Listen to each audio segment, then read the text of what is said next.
Hi, today you're going to discover an easy way to access primary sources for a research project using our online database called EBSCO. Let's go ahead and begin by first of all reviewing what are primary sources. Primary sources are also called first-hand sources.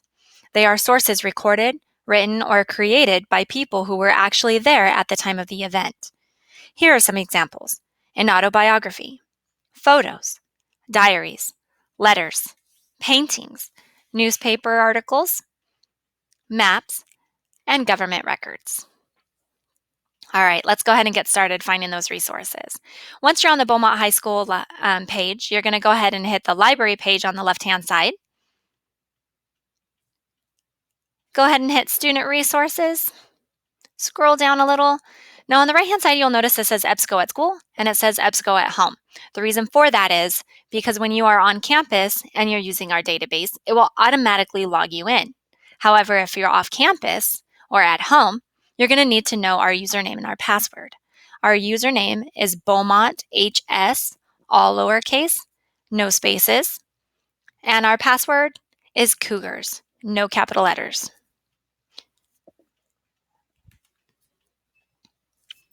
Once you've gone ahead and clicked on that link, you're going to notice that it takes you right to the databases that we currently offer. The databases are listed here on the left-hand side. We're going to go down to the bottom where it says EBSCO host, and we're going to click on the small lettering that says all databases A to Z. Now, the reason why we want all of the databases is because we want to make sure that we're pulling all of the resources that we could possibly imagine. And so by selecting all of those, it will give us the most search results.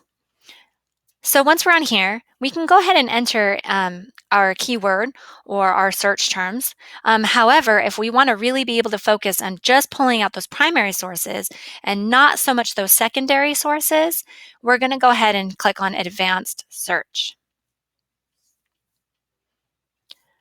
Now, once in Advanced Search, you're going to scroll down until you see Publication Type. And you're going to scroll down here until it says Primary Source Document.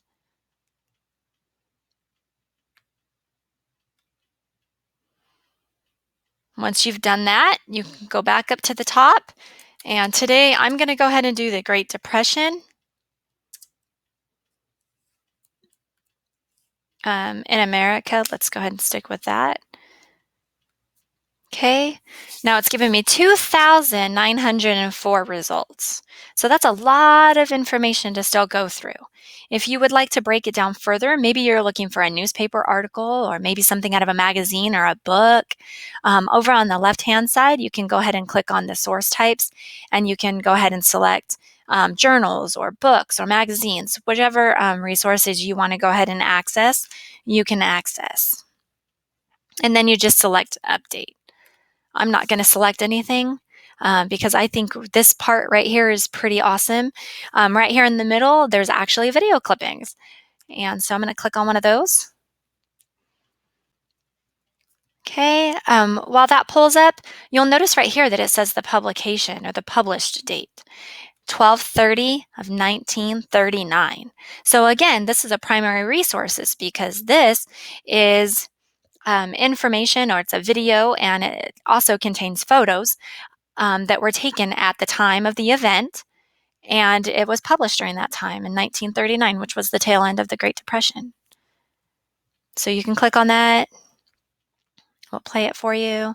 At first, this one just has a lot of photos, and then it goes into some video for us.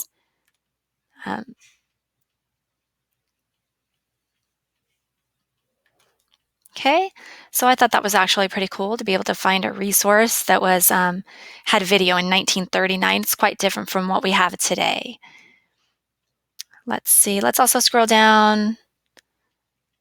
This one's kind of interesting. Shirley Temple.